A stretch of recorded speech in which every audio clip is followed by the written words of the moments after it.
What up, my peoples? Hey, it's your boy back at it again. It's Rambling TV. And I'm back at it again with the same topic as I love to talk about is boxing. Damn, man. Listen, at the end of the day, I'm going to start this off with the Daniel Jacobs fight and John Ryder. Listen, man. Oh, man, where do I begin? I'm going to try to make this short and sweet as possible. At the end of the day, look. That fight right there was for the WBA super middleweight eliminator, which basically states that if either one wins, obviously one is eliminated, so that way they can be the mandatory for the WBA super middleweight, which I believe that Canelo Alvarez holds that belt. So check this out, right? At the end of the day, like, look, the way I saw that fight, it was a good fight. I'm not gonna lie, it wasn't the best, but it was something decent. It was very entertaining. In the beginning, I said like 4 or 5 rounds. You know what I'm saying? I felt like Daniel Jacobs had it. Normally Daniel Jacobs to me is a slow starter, but this time he was still a slow starter. But it's like he came off a little more than usual, and he started doing a little more movement than usual and stuff like that, putting it on, and it was a decent fight. But John Ryder, like, I'm not gonna lie, he was hitting Daniel Jacobs throughout the fight with some decent shots. And, it was pretty entertaining. But, I feel like, at the end of the day, like, with that fight right there, like, Ryder to me, like, I'm gonna be honest, I feel like he stunned Daniel Jacobs like two or three times. And when I mean stun, I don't mean like wobbly legs and noodles and he's flying all over the place and he went on defensive mode and now he's on survival mode. He got a survivor. No. When I mean he stunned him, I'm talking about like there was some shots in there that Ryder hit Daniel Jacobs with a few good shots. That I'm not gonna lie, with some few good shots that landed cleanly, and I was like, ooh, you know what I'm saying? And Daniel Jacobs, was also throwing back, and you know what I'm saying? It was like a little war between them, like, but I felt like Daniel Jacobs should not have went in the pocket with him and just stood toe to toe, and you know what I'm saying, trying to blow it out, because to be honest, like Ryder, that's his thing, like that, you know what I'm saying? If you look at Ryder's previous fights, like if you go toe to toe with him, like yeah, most likely he's victorious out of that, because he knows how to throw his shots and he knows how to counter, you know what I'm saying, and stuff like that. So at the end of the day, I feel like Daniel Jacobs, he should have just stood on the outside, not really, like he could have brawled with him a few, but he had to stick and move, you know what I'm saying? He had to go in and out. He had to go in, throw your few shots off, and then jump back out, and you know what I'm saying, be on the defensive, do the head movement, footwork, and then try to counter, you know what I'm saying? Then when Ryder would have been on the back foot, try to get like your 2, 3, 4 swoops in, you know what I'm saying, your little combinations, and then jump right back out. He should have just did the in and out with him. But, unfortunately, Jacobs, listen, he's a hell of a fighter. Listen, when he fought Triple G and when he fought Canelo, I'm not going to lie, those are some incredible fights. He did pretty good against them. Everybody said he was going to get knocked out. And those, listen, he did pretty good, you know what I'm saying, for somebody at that time, the way he was coming up, especially off the surgery and everything else that he was doing at that time, and he was rising up slowly but surely. Listen, he did pretty good at those times. All I'm saying is that I don't agree with the decision. I feel like Daniel Jacobs won, and it's crazy because on the unofficial scorecard they had Daniel Jacobs winning the fight. Man, I don't know, man. I just don't see John Ryder, like a clear victory. I really don't see that. I really thought Daniel Jacobs won. I was like, cool, he's going to win the fight. I want to see what's next for him. I want to see what he's going to say, and obviously they gave it to me personally. I thought Jacobs was going to win. Then I seen Rosado over there, at the fight. So I personally thought that, what, Jacobs hasn't fought since 2020, which was with Rosado, you know what I'm saying? He got the victory over Rosado, and at the end of the day, I felt like Rosado was gonna, after the win, I felt like he was there to try to come inside the ring and be, hey, listen, we gotta run it back, this and that and third, maybe a little rematch going on, which would have been cool, it would have been cool, Rosado's been winning, you know what I'm saying? He's been trying to come back up and stuff like that. I mean, he's been doing his thing, Rosado, so I can't knock him, I thought it would have been some type of rematch until they figure out maybe after the rematch they would try to put Jacobs up there with somebody else, you know what I'm saying? But anyway, at the end of the day, listen, I'm not gonna lie, I didn't see the power in none of them two.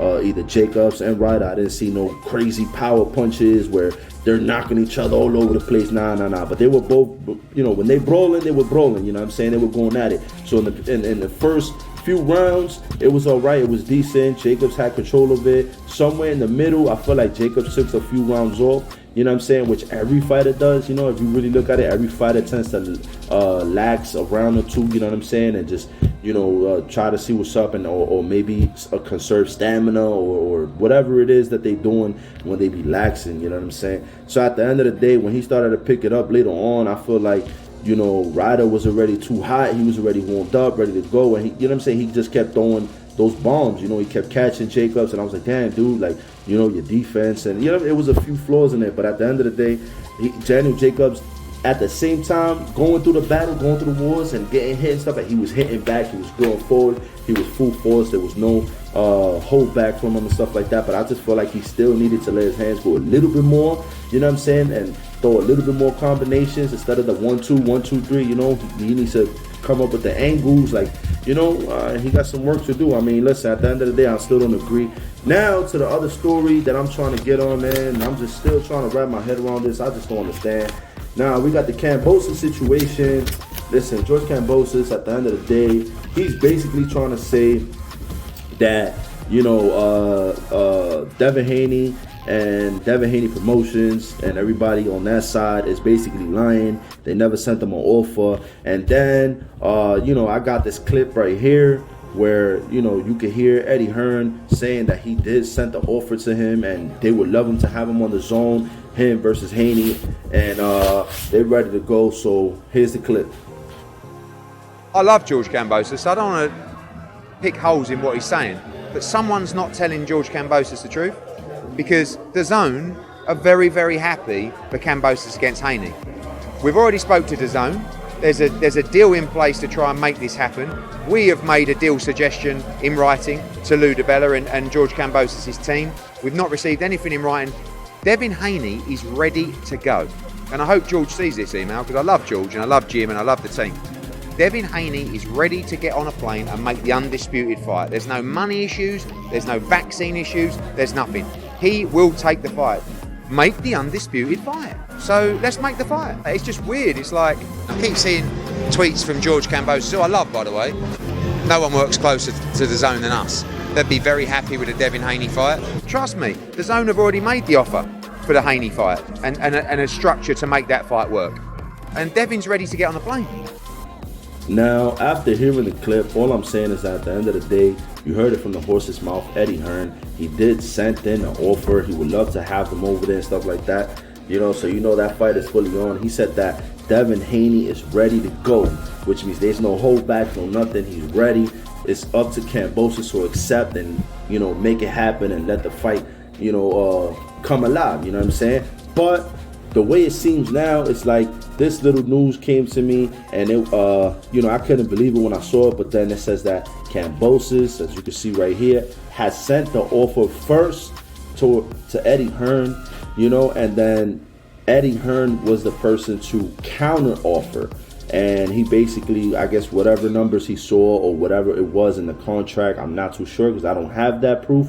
But whatever it was on that offer, obviously Kambosos took offense to it and he didn't like it. So, I just don't know what it is. To me, I think it's a money situation because, Kambosos was going back and forth saying that, Devin Haney was broke. Devin Haney couldn't afford him, and Devin Haney had to sell his chains and, all this other nonsense he was talking about. But what I'm trying to say is, my people, at the end of the day, I remember before Kambosos got the victory over Teofimo Lopez, Kambosos specifically said, and I said this in my other videos, and I'm gonna have to, if somebody comes to push yourself and maybe put in the comment section or maybe catch me on my live, listen, man, I will make the video, if it comes push yourself and you guys need a recap on everything, I will post videos on everything that Kambosos was saying that Teofimo was doing, because he was basically saying that Teofimo was outpricing himself. Other people also said Teofimo was gonna be outpricing himself the same way how he went to Eddie Hearn and said, give me 10 mil, I'll fight Devin Haney. It's kind of outpricing, right? So at the end of the day, like, Kambosos caught on to don't outprice yourself. oh, if I was in his shoes and I had all the gold like Teofimo does, so when I win, I'll make sure that I'm not gonna outprice myself. I'll make sure to go after champions only. I'll make sure definitely to be undisputed after I beat Devin Haney. I make sure that I won't do as much talking as Teofimo's doing and more fighting. I'm not going to be doing all this pressing. You know what I'm saying? And it was all BS, because now you found Kambosos all over the place and doing press here, press there. He's just showing up to fights. The same thing Teofimo was doing. Teofimo was at presses and he was at fights, and Kambosos, the way it seems is like, hey, you want more money, the same way Teofimo was doing. Teofimo was wanting more money, and you say, oh yeah, it's not about the money, it's about the career, it's about the legacy.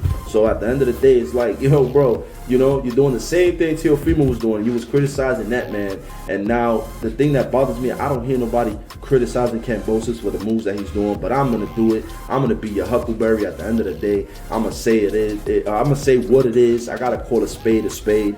At the end of the day, the way I see it is that Lomachenko's ready. Lomachenko, he's ready to fight Kambosos. He was just basically, in general answer that he gave when they asked him, would you want to fight Kambosos? It was like, I'm here, I'm ready. Anybody who wants to fight my way, all you got to do is send a contract, and, we get in the ring. We do what we got to do. When it comes to Devin Haney, it looks like that is going to get shut down because Kambosos had a negative reaction towards the counter offer that Eddie Hearn made him. So, obviously if he's offended, he's not going to take that fight at this moment in time. He's going to feel like he deserves more or deserves better for whatever it is that they offered him. And then when it comes to Tank Davis, I'm not going to lie, Tank Davis doesn't really say too much. He really got humbled, especially since the beginning of times. And at the end of the day, he just basically said, look, if the fight comes my way, cool, then we in it. But, we going to do what we got to do. But if the fight doesn't come my way, like, he's not really going to go out his ways to go look for it. And I feel the same way. I feel like Mayweather Promotions is not going to go out their ways to, chase down Kambosos and do all this stuff. Nah, if you want to fight, cool, let's make it happen. If not, we're not going to do all this back and forth chasing. That's not what they're about. Then when it comes to Ryan Garcia, at the end of the day, listen, Ryan Garcia... Listen, man, you haven't fought in a while. I feel like you got ring rust. I feel like you got to come back and you're going to fight to go and, shake off that ring rust, see what you're about, especially now that you got a new trainer in your corner and now you want to fight in your own gym and stuff like that. So I see you're starting to move more independently. It reminds me of the Canelo situation. Even though Canelo already had Eddie Reynoso, but he started training in his own gyms and basically doing things on his own independently. So Ryan Garcia is starting to move towards that way, which is cool for him. Kudos to him at the end of the day. I just want, hopefully Ryan Garcia gets the victory over to go, that's the same way I'm thinking. He's gonna run through to go with no problem. And I think that Kambosos is either two things. He's either holding off for Australia to fully open up, and three things actually. One, he's holding up till Australia opens up fully, so that way they can have a full sold out arena. Two, his next fight, he definitely wants to have it in Australia, and the only person willing to go is so far right now, I'm not gonna say anybody else because I haven't heard anybody, but so far would be Devin Haney. He said he's willing to go to Jupiter or whatever other planet he said that he was gonna fight him in, which means that he's more than willing to accept the Australia fight.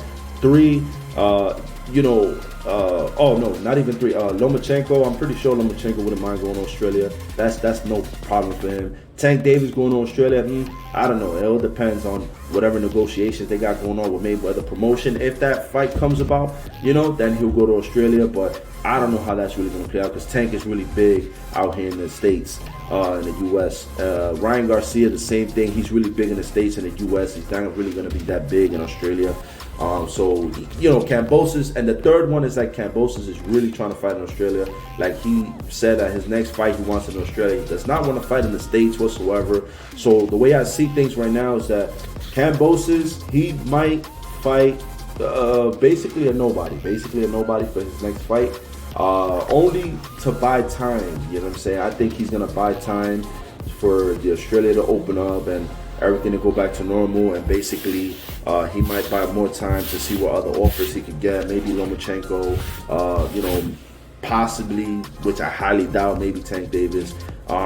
You know, especially after the Ryan Garcia fight, he's probably gonna wanna, you know, Kambosos wanna take a nobody fight, and then, you know, after the Ryan Garcia fight, you know, then really get into negotiations, because Ryan Garcia, obviously you're in a contract already with to go, so you got to get through that first. I mean, I don't know, you know what I'm saying? I really don't know how this is gonna play out for him. Let me know what you guys think in the comment section. Please give a like. Also, just subscribe to the channel. You know, I'm always trying to drop stuff, you know. And yeah, bomb that comment section, man. Let me know what you guys think about all these things that's going on. Let me know if you agree with the Daniel Jacobs and Ryder fight. Let me know if you think Kambosos is going to be taking up one of these guys, or he's going to be fighting a nobody. Or let me know if you think that he's waiting maybe for Australia to go 100%, or maybe he just wants his next fight to be in Australia. He's not trying to fight again in the States. You know, maybe he's trying to outprice himself in contracts. You know, what do you guys think? I mean, just let me know. Or maybe it's only the above, you know. And last but not least, I finally got the breaking news from Jermall Charlo. It seems to be that he's to be released and acquitted of the situation. So basically, AKA, this means that he's a free man. He's free to go. The charges are dropped. And that's what acquitted means, that it's a done deal. Case closed, it's dropped. He's good to go. So hopefully, you know, the Canelo fight will still be on. You know, I'm hoping some way, somehow, maybe after, if Canelo decides to take on Eddie Hearn in the 2 fights, which is Bivol and Triple G.